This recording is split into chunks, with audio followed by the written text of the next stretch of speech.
Hi everyone, welcome to Quality Insights by Patent Cloud. This video will show you how Quality Insights can help you identify possible Section 102 and Section 103 validity issues with the potential prior art references generated from Quality Insights AI-powered algorithms. The Prior Art Finder tab provides prior art references based on double patenting, Section 102 and Section 103 patent prior art references, and related patents considered in the prosecution history and post-grant proceedings. Looking at first-degree art, you can see the total number of prior art that directly cite or is cited by the patent. First-degree art includes prior art or backward rejections based on double patenting, Section 102, or Section 103 issues, and subsequent art or forward rejections also based on double patenting, Section 102, or Section 103 issues. On the second-degree art page, you can see the patents identified as forward and backward citations of the first-degree art. Before we go on, let's take a look at how first and second-degree prior art works. First-degree prior art indicates references that directly cite or are cited by the patent. Second-degree prior art are references that cite the first-degree prior art references. Quality Insights can find up to 6 degrees of prior art references. On the n-degree art page, you can further expand the citations to find the next degree of citations. You can select up to 20 prior art references or click Select Top 20 Patents in List to search for the next degree of prior art. Then, click the Confirm button to find the next degree of citations. The results are listed on the left-hand side. In Quality Insights, you can examine citations up to the 6th degree. Let's move on to the next tab, the Family Prior Art page.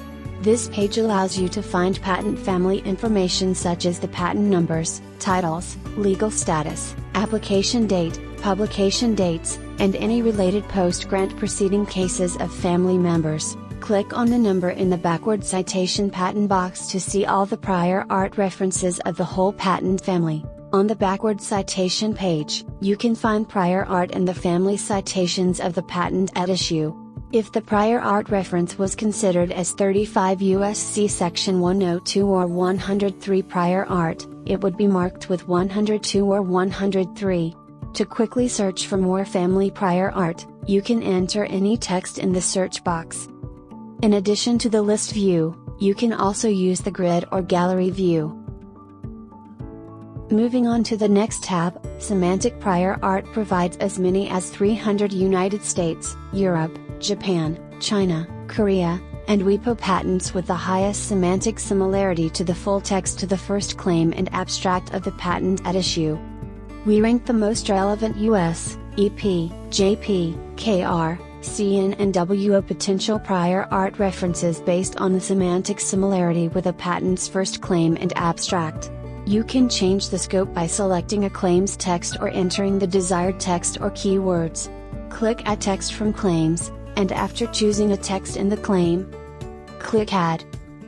Then Submit. This list will now be ordered by relevancy according to the newly selected scope. You can always reset to default here. Prior art references found within the designated scope with high semantic similarity will be starred. Now, let's look at Quality Insights Prior Art Analytics feature. The Prior Art Analytics icon is next to the patents identified in Prior Art Finder, Family Prior Art, and Semantic Prior Art.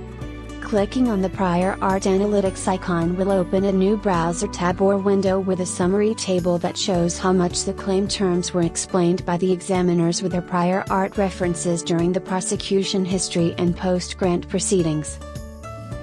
This function is intended for prior art claim charting.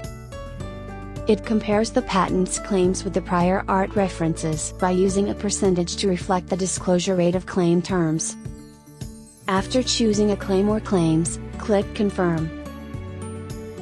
You can see that it further breaks down the claims into elements, and you can mouse over to reveal the contents of a claim element. The percentage here also indicates the element's disclosure rate. To find out exactly how the selected prior art discloses a claim element, you can click on the corresponding percentages on the right. Here you can see that out of the 5 sets of keywords that Quality Insights identified, 2 were present in the selected prior art. This is how the disclosure rate of 40% is calculated. On the keyword list, FW stands for file wrapper, which suggests that this keyword was disclosed during the prosecution history and post-grant proceedings. PA stands for prior art, which indicates that this keyword was found in the selected prior art. You can click on the highlighter icon to personalize keywords or quickly search for a particular keyword or phrase in the full text. You can also click on the Show Figures icon to better understand this prior art reference. Thanks for watching.